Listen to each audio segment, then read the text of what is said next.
Channel को subscribe करें दोस्तों। पुराने जमाने की बात है। यरूशलेम से कुछ दूर एक गांव था जिसका नाम गरासेनी था। वहां लोग खेती बाड़ी करते थे, लेकिन गांव के किनारे एक ऊंची पहाड़ी और कब्रिस्तान था। उसी कब्रिस्तान में कई सालों से एक अजीब और डरावनी घटना घट रही थी।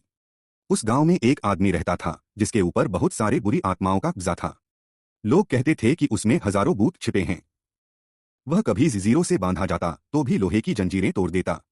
दिन रात वह कब्रों के बीच चिल्लाता और अपने शरीर को पत्थरों से घायल करता। गांव के लोग उससे बहुत डरते और रात में कब्रिस्तान की तरफ जाने की हिम्मत कोई नहीं करता था। एक दिन सुबह सुबह यीशु अपने शिष्यों के साथ नाव से उस गांव के किनारे पहुंचे। जैसे ही यीशु नाव से उतरे, वह पागल आदमी दूर से दौड़ता हुआ आया। उसकी आंखें लाल थीं, बाल बिखरे हुए और शरीर पर घाव थे।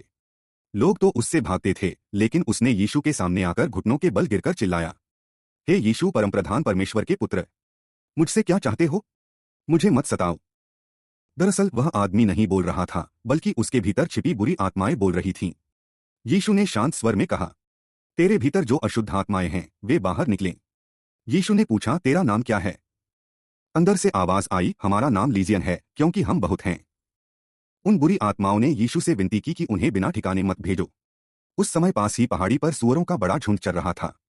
आत्माएं बोली, हमें इन सूअरों में भेज दो। यीशु ने अनुमति दी।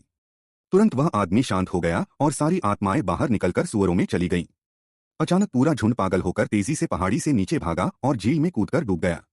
गांव के चरवाहे यह सब देखकर डर गए और भागकर लोगों को खबर दी। थोड़ी देर में पूरा गांव इकट्ठा हो गया। उन्होंने देखा कि जो आदमी पहले पागल था वही अब यीशु के चरणों में बैठा है, होश में, कपड़े पहने और बिल्कुल शांत। लोग आश्चर्यचकित रह गए, पर डर की वजह से उन्होंने यीशु से विनती की कि वे उनके इलाके से चले जाएं। यीशु जब नाव में बैठने लगे तो वह आदमी जिसने मुक्ति पाई थी उनके साथ चलना चाहता था। लेकिन यीशु ने मुस्कुराकर कहा, तू अपने घर जा और अपने लोगों को बता कि प्रभु ने तेरे लिए कितने बड़े काम किए हैं और तुझ पर कैसी दया की है। वह आदमी अपने गांव लौटा और सबको बताने लगा कि यीशु ने उसे भूतों से कैसे छुड़ाया। धीरे धीरे लोग समझने लगे कि जहां अंधकार होता है वहां प्रकाश जरूर आता है, और बुरी आत्माओं की शक्ति भी यीशु की दया के आगे टिक नहीं सकती।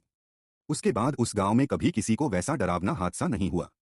लोग रात में भी चैन से सोने लगे और सब कहते, यीशु में सच्चा उजाला और मुक्ति है।